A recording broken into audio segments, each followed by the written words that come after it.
ನಾವು ಹೇಳ್ತೀವಿ ಇವತ್ತು ಲಿಂಗಾಯತ ನಾವು 17%, 20% ನಾವು ತಲುದೀವಿ ಅಂತ ಹೇಳಿ. ಆದ್ರೆ ಇವತ್ತು ನಾವು ಗಣತಿ ಆದಾಗ, ಜಾತಿ ಗಣತಿ ಆದಾಗ ನಾವು 9%, 10%ಕ್ಕೂ ಹೋಗ್ಕೊಂಡ್ಬಿಡ್ತೀವಿ. ನಾವು ಹಿಂದೂ ನನ್ನ ಮತ್ತು ವಿಜಾತಿ ಧರಿಸ್ಬಿಟ್ರೆ ಇನ್ನು ಕೌಂಟ್ ಯಾರು ಮಾಡೋದು? ಪರಮತ ಜಗದ್ಗುರು ಮಾಡ್ತಾರೆ. ಇವತ್ತು ತಾವು ಪಂಚಪೀಠದ ಜಗದ್ಗುರುಗಳು, ವಿರಕ್ತ ಮಠಗಳು, ನೀವು ಏನಾದ್ರು ಒಂದಾಗ್ಬಿಟ್ರೆ ನನ್ನ ಸಮಸ್ಯೆ ಬಗೆಹರಿಸ್ತದೆ. ಇವತ್ತು ನಮ್ಮ ವೀರಶೈವ ಲಿಂಗಾಯತ ಪರಂಪರೆ, ರೇಣುಕಾಚಾರ್ಯರು, ಎಲ್ಲ ನಮ್ಮ ಪಂಚಪೀಠಗಳು, ನಮ್ಮೆಲ್ಲ ವಿರಕ್ತ ಮಠಗಳು, ಬಸವಾದಿ ಶರಣರ ಒಂದು ಆಶಯ ಒಂದು ಸುಂದರ ಸಮಾಜ ನಿರ್ಮಾಣ ಆಗ್ಬೇಕು, ಒಂದು ಸುಂದರ ವಿಶ್ವ ನಿರ್ಮಾಣ ಆಗ್ಬೇಕು, ಒಂದು ಸುಂದರ ನಾಡು ನಿರ್ಮಾಣ ಆಗ್ಬೇಕು ಅಂತ ಕನಸನ್ನು ಹೊಂದಂತವ್ರು.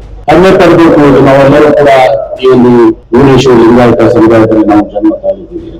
ವರ್ಷಾತ್ ನಮ್ಮ ವೀರಶೈವ ಲಿಂಗಾಯತ ಉಪಪಂಗಡಗಳು ಕೆಲವೊಂದು ತುಳೂರಲ್ಲಿ ಬಂದಿದ್ದಾವೆ, ಕೆಲವೊಂದು ಕ್ರಿಯೆಯಲ್ಲಿ ಬಂದಿದ್ದಾವೆ, ಕೆಲವೊಂದು ತ್ರಿವಿಯಲ್ಲಿ ಬಂದಿದ್ದಾವೆ, ಕೆಲವೊಂದಕ್ಕೆ ಏನೂ ಕೂಡ ಇವತ್ತು ಸರಿ. ಈಗ ನಮ್ಮಲ್ಲಿನೂ ಕೂಡ ಪಾಪ ಬಡತನ ಇದೆ, ಹಳ್ಳಿ ಜನ ಇದ್ದಾರೆ, ಅವ್ರಿಗೂ ಕೂಡ ಇವತ್ತು ನಮ್ಗೆಲ್ಲರಿಗೂ ಕೂಡ ಒಂದು ಮೀಸಲಾತಿ ಬೇಕು, ಉದ್ಯೋಗದಲ್ಲಿ ಮೀಸಲಾತಿ ಬೇಕು, ಶಿಕ್ಷಣದಲ್ಲಿ ಮೀಸಲಾತಿ ಬೇಕು. ನಾನು ಪರಮ ಪೂಜ್ಯ ಜಗದ್ಗುರು ಜೊತೆ ಮಾತಾಡ್ತಿದ್ದೆ, ಹಿಂದೆ ಹೇಳ್ತಾ ಇದ್ದೆ, ಎಲ್ಲಾರು ಚರ್ಚೆಯನ್ನು ಮಾಡ್ತಾ ಇದ್ವಿ. ನಾವು ಹೇಳ್ತೀವಿ ಲಿಂಗಾಯತ 17%, 20% ನಾವು ತಲುದೀವಿ ಅಂತ ಹೇಳಿ. ನಾವು 9%, 10%ಕ್ಕೂ ಹೋಗ್ಕೊಂಡ್ಬಿಡ್ತೀವಿ. ಕೆಲವೊಬ್ರು ಉಪಜಾತಿಗಳು ಸಲುವಾಗಿ ಅವರು ಹಿಂದೂ ತಮ್ಮ ಉಪಜಾತಿಯನ್ನು ಬರೆಸ್ಬಿಡ್ತಾರೆ. ಕೆಲವೊಂದು ಉಪಜಾತಿಗಳು ಹಿಂದೂ ನಮ್ಮ ರಿಸರ್ವೇಶನ್ ಸಲುವಾಗಿ ಹಿಂದೂ ತಮ್ಮ ಮಾಡ್ಕೊಂಡು ತಮ್ಮ ಮುಂದೆ ಜಾತಿ ಬೆಳೆಸ್ತಾರ. ಅವ್ರು ಲಿಂಗಾಯತ ಬಳಸಲ್ಲ, ವೀರಶೈವ ಬಳಸಿಲ್ಲ, ವೀರಶೈವ ಲಿಂಗಾಯತ ಬಳಸಿಲ್ಲ. ಮತ್ತೆ ನೀವು ಯಾವಾಗ ಬೆಳೆಸ್ಕೊಳ್ಳೋದು ನಾನು ಗಟ್ಟಿಪಾಟಿ ನಾನು ಉದಾಹರಣೆ ನಂದಿದ್ದೀವಿ. ನಾನು ಹಿಂದೂ ನನ್ನ ಮತ್ತು ವಿಜಾತಿ ಬೆಳೆಸ್ಬಿಟ್ರೆ ಇನ್ನು ಕೌಂಟ್ ಯಾರು ಮಾಡೋದು? ವೋಟ್ ಮಾಡಕ್ ಬರೋದಿಲ್ಲ ಅಂತ, ನಿಮ್ ಲೆಕ್ಕ ಬರೋದಿಲ್ಲ ಅಂತ. ಹಿಂಗಾಗಿ ಸಹ ವ್ಯತ್ಯಾಸಗಳಾಗಿದೆ. ಇಂದು ನಾವು 95 MLA ಇರ್ತಿದ್ವಿ, ಅವಾಗ 224 ಇರಲಿಲ್ಲ, ಕಡಿಮೆ ಇತ್ತು 211. ಅದು ಯಾವಾಗ ನಮಗಲ್ಲಿ ಈ ರಿಸರ್ವೇಶನ್ ಬಂತು, ವಿಶೇಷವಾಗಿ ನಮ್ಮ ST ರಿಸರ್ವೇಶನ್ಸ್ ಬಳ್ಳಾರಿ, ರಾಯಚೂರು, ಹುಬ್ಬಳ್ಳಿ ಅದನ್ನು ಕಡಿಮೆ ಆಯ್ತು. ನಾವೀಗ 70,000 ಸಮಿತಿ ಇತ್ತೀಚೆಗೆ ಬಂದಿದ್ವಿ. ನಾವೇನು ABCD ಅಂತ ಡಿವೈಡ್ ಆಗಿದೆ ಉಪಜಾತಿಗಳು, ಎಲ್ಲರೂ ತಮ್ಮ ತಮ್ಮ ಮೀಸಲಾತಿ ಉಪಜಾತಿಗಳು ಬರ್ತಾನೆ.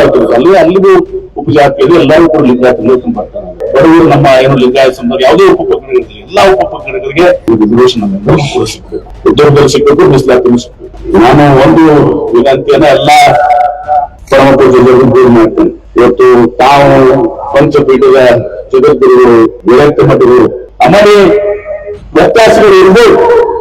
ನಮ್ಮಲ್ಲಿ ಬಂದಕ್ಕಿಂತ ಮೊದಲು ನೀವು ಏನಾದ್ರು ಒಂದಾಗ್ಬಿಟ್ರೆ ನನ್ನ ಸಮಸ್ಯೆ ಬಗೆಹರಿಸ್ತದೆ. ನಮ್ದು ಈಗ ಅನೇಕ ಸಂದರ್ಭದಲ್ಲಿ UPA ಸರ್ಕಾರದ, NDA ಸರ್ಕಾರದ ಪಕ್ಷಗಳಾಗ ಇದು ಬೇರೆ ಬೇರೆ ಇರ್ತಾವೆಲ್ಲ.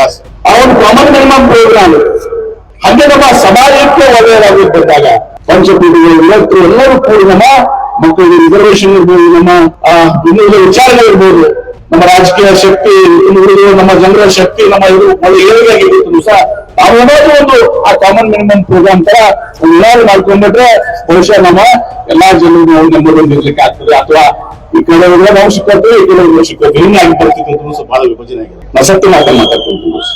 ಇಲ್ಲಿ ಎಲ್ಲಾ ಸಮುದಾಯ, ನಾಡಿಗ ಇರ್ಬೋದು, ರೆಡ್ಡಿ ಇರ್ಬೋದು, ಬಲ್ಲಿ ಇರ್ಬೋದು, ಪಂಚಮಸಾಲಿ ಇರ್ಬೋದು, ಎಲ್ಲಾ ಸಮುದಾಯದಲ್ಲಿ ಸಹ ಬರ್ತಾನೆ ಇದೆ. ಅವ್ರಿಗೆ ಬೇಕಾಗಿದ್ದು ನಿಜವಾಗಿರುತ್ತೆ ಕೂಡ ತಪ್ಪು ಭಾವಿಸ್ತಾ ಇದ್ರೆ, ಅವ್ರಿಗೆ ಬೇಕಾಗಿದ್ದು ನಮ್ಮ ಮಕ್ಕಳಿಗೆ ಉದ್ಯೋಗ ಮತ್ತು ಶಿಕ್ಷಣದಲ್ಲಿ ಮೀಸಲಾತಿದೆ. ಪ್ರತಿಯೊಂದು ಭಾವನೆ ಇದೆ.